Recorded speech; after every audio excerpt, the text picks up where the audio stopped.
Suku Quraisy adalah bangsawan dari Arab yang sangat dihormati. Mereka ialah orang-orang penting dan terpilih yang menjadi pemerintah yang mendominasi di kota Mekah. Mereka menjadi pemimpin sosial, saudagar kaya, kepala suku, mendominasi perdagangan, dan penegak agama yang keras dan tegas terhadap rakyat-rakyatnya. Umar bin Khattab salah satu yang terbaik di antara mereka. Terlatih sebagai kesatria, ia bisa menggunakan berbagai senjata. Namanya terkenal di antara para kesatria muda di seluruh kota Mekah dan negara Arab itu sendiri. Walaupun terlatih sebagai kesatria yang tangguh, Umar sangat mencintai syair-syair yang terdapat di kitab-kitab leluhur bangsa Quraisy. Ia dengan bersukacita menggubah kitab-kitab ajaran lama dan menghafal setiap kalimat dari kitab itu, sehingga dia dijuluki kitab Diwan Berjalan. Tubuh tinggi, gagah, dan tegap, sorot mata yang tajam, membuat semua mata yang memandang tak mampu lepas dari dirinya. Keberadaan yang sangat kuat, berwibawa, dan berwawasan luas, itulah Umar bin Khattab muda. Saat Rasulullah mendeklarasikan misi kenabiannya, Umar tengah berusia 27 tahun. Sebagaimana pembesar Quraisy lainnya, Umar menganggap seruan kenabian itu sebagai bid'ah dan kegilaan yang menentang kepercayaan agama nenek moyang mereka. Muhammad dianggap tak lebih dari sebagai kahin, dukun, dan penyair gila yang sedang mencari sensasi dan popularitas. Maka, tak mengherankan Umar sangat membenci dan memusuhi Muhammad serta para pengikutnya. Labinah, budak perempuan Umar yang memeluk Islam, mendapat perlakuan kasar dari tuannya. Umar menghajar habis-habisan, sampai ia sendiri merasa keletihan. Amarah Umar tak surut dengan hanya menghajar Labinah. Umar juga mencaci makinya karena telah mengikuti ajaran sesat atas hasutan Muhammad SAW. Di suatu ketika, keluarlah Umar sambil menghunuskan pedang. Ia berjalan menuju kota. Ia mencari Muhammad dan bermaksud menentang sahabat-sahabatnya. Orang-orang yang melihatnya ketakutan. Mereka memberitahu bahwa Muhammad dan sahabatnya tengah berkumpul di sebuah rumah di Bukit Syafa. Sebelum sampai ke rumah tersebut, Umar berpas-pasan dengan Nuaim ibnu Abdullah. Nuaim melihat kerut-kerut gelap dan muram pada wajah Umar, bertanya, "Ada apakah gerangan?" Dengan muka geram, Umar memberitahu tujuan yang mencari Muhammad dan pengikutnya. Mendengar hal itu, Nuaim langsung beristighfar dan menyuruh Umar untuk mencari tahu lebih dalam lagi. Apakah benar Rasulullah yang menghasut mereka? Apa mereka sendiri yang memang mengikuti ajaran Islam dengan sendirinya?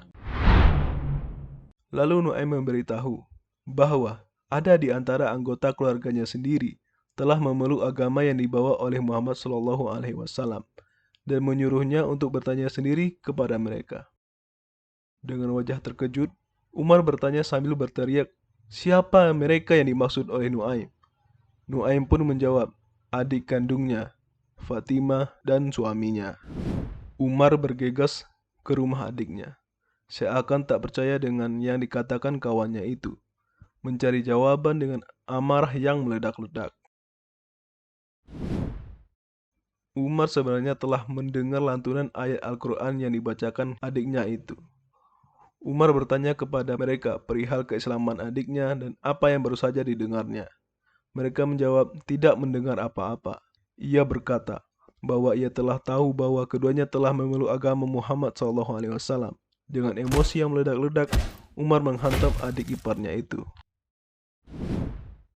Umar lalu memukul adik dan adik iparnya itu sampai mereka bercucuran darah. Fatimah pun menjawab, "Benar, mereka telah memeluk agama Muhammad dan tidak berpaling darinya, walaupun Umar yang akan menyakiti mereka lagi." Umar pun tertegun mendengar ucapan adiknya yang selama ini begitu patuh dan lemah lembut kepada kakaknya. Ketika melihat darah bercucuran dari tubuh adiknya itu, ia menyesali perbuatannya dan menahan gejolak amarahnya. Ia berpikir sejenak dan mempertanyakan mengapa umat Muhammad yang telah disiksanya dan dicaci maki, tetapi ia tetap teguh dengan pendiriannya, tak bergeming sedikit pun, bahkan lebih teguh dari keyakinan Umar terhadap kepercayaannya sendiri. Dengan nada yang melunak, ia meminta lembaran ayat suci yang telah didengarnya dari kejauhan itu. Fatimah masih kukuh dengan pendiriannya, menolak permintaan kakak kandungnya itu. Ia takut Umar akan merobeknya. Namun, Umar menjawab, ia berjanji tidak akan merusak lembaran itu sedikit pun. Lalu, Fatimah menyuruh kakaknya itu bersuci terlebih dahulu, karena haram bagi siapapun yang menyentuh ayat suci dalam keadaan najis. Setelah Umar mandi besar, Fatimah memberikan lembar Al-Quran itu. Di lembaran tersebut tertulis surat Toha. Umar yang cakap dalam sastra Arab pun membacanya dengan seksama. Umar tertegun melihat isinya. Matanya berbinar, terkagum dengan keindahan bahasanya. Ia berkata, "Tidak ada manusia manapun yang bisa membuat kalam seindah ini." Bismillahirrahmanirrahim. Taha ma anzalna 'alaikal Qur'ana litashqa illa tadhkiratan liman yakhsha tanzilan من خلق الأرض والسماوات العلى الرحمن على العرش استوى. Ternyata Allah Subhanahu wa Ta'ala mendengar doa Muhammad SAW. Doa untuk dimuliakannya Islam bagi salah satu di antara dua laki-laki dengan nama yang sama, yaitu Al-Umar Al-Hakam Ibnu Hisham, dipanggil Abu Jahal, atau Umar ibnu Khattab. Umar berlari ke tempat Nabi Muhammad SAW setelah membaca lembaran suci itu. Di dalam rumah, para sahabat sedang berkumpul bersama mengitari Rasulullah, mendengarkan dakwah-dakwah Rasulullah dengan seksama. Yang pada saat itu Rasulullah memang berdakwah secara sembunyi-sembunyi. Umar tiba di rumah Arkam yang merupakan tempat persembunyian Rasulullah. Ia mengetuk pintu dengan wajah yang penuh dengan harap, dengan sebilah pedang yang disarungkannya.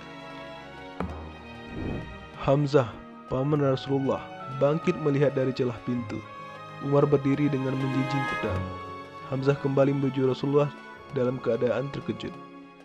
Ketika Hamzah menjelaskan keadaan di luar, Rasulullah dengan tenang menyuruh Hamzah mempersilakan Umar masuk. Seketika masuk, Umar langsung duduk bersimpuh di depan Rasulullah. Ia memohon ampun atas segala dosa dan tindakan yang telah diperbuatnya, dan mengakui keesaan Allah dan kenabian Muhammad SAW. Mendengar hal itu, betapa terkejutnya semua orang di rumah Arkam itu. Mereka semua berdiri dan mengucapkan dua kalimat syahadat dan bertakbir memuji kebesaran Allah. Lantunan takbir dan segala pujian atas kebesaran Allah menggetarkan rumah Arkam. Sungguh, Allah Maha Besar, Maha Pengampun, bahkan jika dosa yang kita lakukan sebesar gunung, ampunan Allah seluas semesta.